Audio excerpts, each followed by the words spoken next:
অসুস্থ হয়েছিলেন, যার পর থেকে রোহিত তাকে কাজ করতে নিষেধ করে। আর তার ছোট ভাই পড়াশোনা করছিল, তাই বাড়িতে একমাত্র রোজগার করত রোহিত। রোহিত, এটা কি? তুমি আমার হাতে মাত্র 500 টাকা ধরিয়ে দিলে। তুমি জানো পার্লারের কত খরচ? অন্তত 10,000 টাকা লাগবে। সোহিনী, এ কি বলছো? 10,000? 1,000-2,000 হলে তাও আমি তোমাকে অনেক কষ্ট করে দিতাম। আর 10,000 টাকা যদি তুমি পার্লারে খরচা করে দাও, আমি সংসারে কি দেব বলো? বাবার কথা মতো যদি আমি তোমার সঙ্গে বিয়ে না করে আনমনের সঙ্গে বিয়ে করতাম, তাহলে আজ কত সুন্দর জীবন হতো আমার। অবশেষে আজকে তোমার মুখে ওই একই কথা শুনতে পেলাম যে আনমোল একজন ধনী পরিবারের ছেলে। দোহাই তোমার, তুমি এসব বলে আমাকে আর কষ্ট দিও না। আর এমনিতেও বাবাকে ওষুধ দিতে হবে, আমি গেলাম। বিয়ের পর সোহিনী আর রোহিতের সম্পর্কে সমস্যা তৈরি হচ্ছিল, যার মধ্যে অন্যতম কারণ ছিল সোহিনী অনেক ধনী পরিবারের মেয়ে। কারণ সোহিনীর দাবি প্রত্যেকদিন বেড়েই চলেছিল, যা পূরণ করা রোহিতের পক্ষে সম্ভব ছিল না। কিন্তু তাও রোহিত সবসময় চেষ্টা করত তার সাধ্যমতো সোহিনীকে খুশি রাখতে। মা, সোহিনী কোথায়? বাবা, সোহিনী তো সেই অনেকক্ষণ হলো বাজারে গিয়েছে, একটু ফোন করে দেখ না। হ্যাঁ, আমি করছি। মা, আমি বলছিলাম সামনের সপ্তাহেই তো সোহিনীর জন্মদিন, তাই বাড়িতে যদি একটা ছোট্ট করে পার্টি রাখি কেমন হয়? দিদি আর জামাইবাবুকেও ডেকে নেব। হ্যাঁ রে খোকা, এটা তো খুব ভালো কথা। এটা তো শ্বশুরবাড়িতে বৌমার প্রথম জন্মদিন, আমরা জন্মদিনটা পালন করলে ও খুব খুশি হবে। বাবা রোহিত, আমার বন্ধুর ক্যাটারিংয়ের ব্যবসা আছে, ও সব ব্যবস্থা করে দেবে। আমি ফোনে কথা বলে নিচ্ছি। তখনই সোহিনী এসে বলে, 1 সেকেন্ড বাবা, জন্মদিনটা তো আমার, তাই কোথায় জন্মদিন করব আর কিভাবে করব সেসব আমিই ঠিক করব। আপনি এই যে বাড়িতেই পার্টির কথা বলছেন, এটা আমার স্ট্যাটাসেই নেই। আমি আমার আগের অভ্যাস মতো 7 স্টার হোটেলে আগে থেকে পার্টির বুকিং করে এসেছি। আর হ্যাঁ, চিন্তা করবেন না, সমস্ত অ্যারেঞ্জমেন্ট আমার বাবা দেখবে। বাবা আমাকে ক্রেডিট কার্ড দিয়ে দিয়েছে, আমি সেটা দিয়ে পেমেন্ট করে এসেছি। আপনারা শুধু তৈরি থাকবেন, আমার বার্থডের দিন 7 স্টার হোটেলে পার্টি। আর আপনারা দয়া করে একটু ভালোভাবে তৈরি হবেন, আমার যেন অপমান না হয়। সোহিনী, কথা বলার একই ধরন। রোহিতের রেগে যাওয়া দেখে তার মা তাকে থামিয়ে দিয়ে বলে, খোকা, শান্ত হ, রাগ করিস না। এ বাড়িতে বৌমার প্রথম জন্মদিন, ওকে ওর মতো করে পালন করতে দে। ওকে আটকানোটা ঠিক হবে না। ও যদি চায় ওর জন্মদিনে আমরা সবাই হোটেলে যাই, তবে আমরা তাই যাব। যতই হোক বৌমা আমাদের। হ্যাঁ রে বাবা, তোর মা একদম ঠিক কথাই বলছে। তুই বৌমাকে আটকাস না, ওকে ওর ইচ্ছেগুলো পূরণ করতে দে। মা, আমি এক্ষুনি আসছি। এই বলে রোহিত ঘরে গিয়ে খুব রাগ দেখিয়ে সোহিনীকে বলে, সোহিনী, আমি তো তোমাকে সব রকমভাবে খুশি করার চেষ্টা করি, কিন্তু তুমি তোমার বাড়ির লোককে মাঝখানে নিয়ে চলে আসো। তোমার কি দরকার ছিল 7 স্টার হোটেলে নিজের জন্মদিনের পার্টি রাখার? তুমি আমাকে বললে আমি তোমার জন্য ভালো রেস্টুরেন্ট বুক করে দিতাম, কিন্তু তুমি তো তোমার বড়লোকপানা দেখাবেই। এটা কিন্তু ঠিক নয়। আরে কি ভুলটা করেছি আমি, তুমি জানো? ওই বাড়িতে আমার বার্থডে পার্টির জন্য সবাই অপেক্ষা করত। আমার পরিবার, আমার বন্ধুরা সবাই ধুমধাম করে আমার জন্মদিন পালন করে। আমি তোমার বাড়ির লোকেরই সম্মান বাঁচিয়েছি। সবাই আমাকে বার্থডে পার্টির কথা জিজ্ঞাসা করছিল, আর তোমাদের এই ছোট ঘরে আমি তো সবাইকে ডাকতে পারবো না। হ্যাঁ, তোমার বাবার কথা শুনে তো আমার হাসি পাচ্ছিল।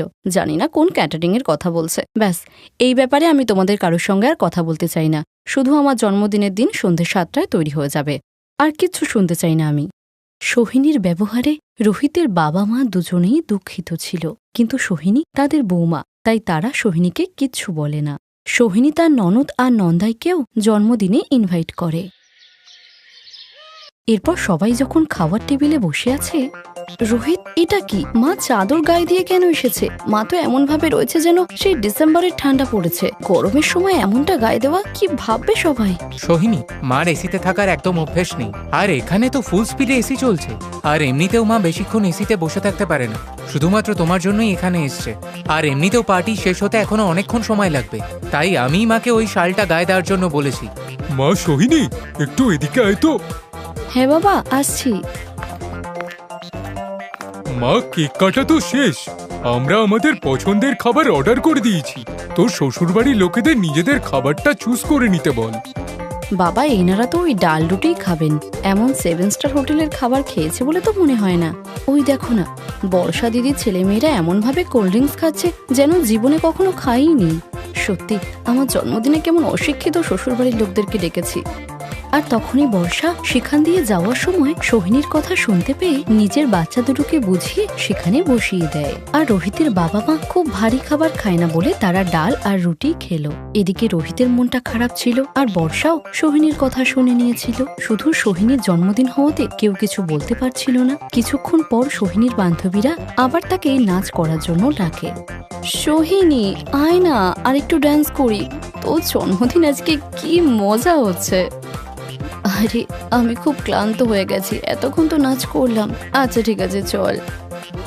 এই বলে সোহিনী যখনই চেয়ার থেকে উঠতে যাচ্ছিল, হঠাৎই চেয়ারের কোনায় তার জামাটা আটকিয়ে জামার পিছন দিকটা সম্পূর্ণ ছিঁড়ে যায়, যা দেখে সোহিনী বলে ওঠে, আমার না পাটা খুব ব্যথা করছে রে, তোরা যা না গিয়ে ড্যান্স কর, আমি একটু পরে আসছি, যা প্লিজ। বৌমা, আমি তোমার শ্বশুরের সঙ্গে একটু রিসেপশন থেকে ঘুরে আসছি, তোমার কোনো অসুবিধা হবে না তো? না মা, আমি ঠিক আছি, আপনি যান। সোহিনীর অনেকক্ষণ ধরে চেয়ারে বসে থাকা দেখে রোহিত চিন্তিত হয়ে বলে, কি হয়েছে সোহিনী, চুপ করে বসে আছো যে? কি হয়েছে আমায় বলো। রোহিত, আমার জামাটা পিছন দিক দিয়ে ছিঁড়ে গেছে, আর এতটাই ছিঁড়ে গেছে যে আমি উঠে দাঁড়াতেও পাচ্ছি না। সবাই আমাকে ডাকছে কিন্তু যেতেও পাচ্ছি না, বুঝতেই পারছি না আমি এখন কি করব। এরপর রোহিত তার মা আর দিদিকে এই ব্যাপারে জানালে তারা দুজন সোহিনীর কাছে যায়। বৌমা, এত চিন্তা করো না, এই নাও আমার চাদরটা গায়ে দাও, তুমি ভালো করে দাঁড়াতে পারবে। দাঁড়াও একটু, আমি এই চাদরটা দিয়ে একটা স্টাইল করে দেই, তারপর তোমাকে পরিয়ে দিচ্ছি। আজকাল রিলে আসে না নতুন নতুন ডিজাইনের চাদর গায়ে দেওয়া, আমি সেই রকমই ডিজাইন দিয়ে এটাকে স্কার্ফ করে দিচ্ছি। এই বলে বর্ষা সোহিনীকে স্কার্ফের মতো করে চাদরটা পরিয়ে দেয়, আর সবাই সোহিনীকে এমন নতুন লুকে দেখে খুব প্রশংসা করে। কেউ জানতেই পারেনি সোহিনী চাদরটাকে স্কার্ফের মতো করে কেন পরেছে। আরে বা সোহিনী, এই চাদরের ডিজাইনটা তো দারুণ হয়েছে।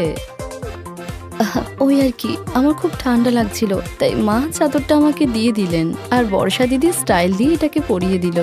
আমার শ্বশুর বাড়ির লোক ভীষণ কেয়ারিং, আমার খুব কেয়ার করে। আই এম ভেরি লাকি যে আমি এত ভালো শ্বশুর বাড়ি পেয়েছি। থ্যাংক ইউ মা, থ্যাংক ইউ দিদি। এরপর সোহিনী বুঝতে পারে যে সে খুব অহংকারী হয়ে তার শ্বশুরবাড়ির ভালো মানুষগুলোকে কষ্ট দিচ্ছিল। এরপর সোহিনীর ব্যবহার সেদিনের পর থেকে বদলিয়ে যায়, আর সে তার শ্বশুরবাড়ির লোকেদেরকে সম্মান আর ভালোবাসা দেয়। Best buddies. হ্যালো ফ্রেন্ডস, এই ভিডিওটা দেখার জন্য ধন্যবাদ। যদি এই ভিডিওটা তোমাদের ভালো লেগে থাকে তাহলে প্লিজ লাইক, সাবস্ক্রাইব আর কমেন্ট অবশ্যই করবে এই ভিডিওতে। আর হ্যাঁ, শেয়ার করতে ভুলো না কিন্তু। আরো অনেক মজাদার ভিডিও দেখার জন্য নিচে দেওয়া এই বেল আইকনটাকে প্রেস করো। দেখতে থাকো বেস্ট বাডিজ।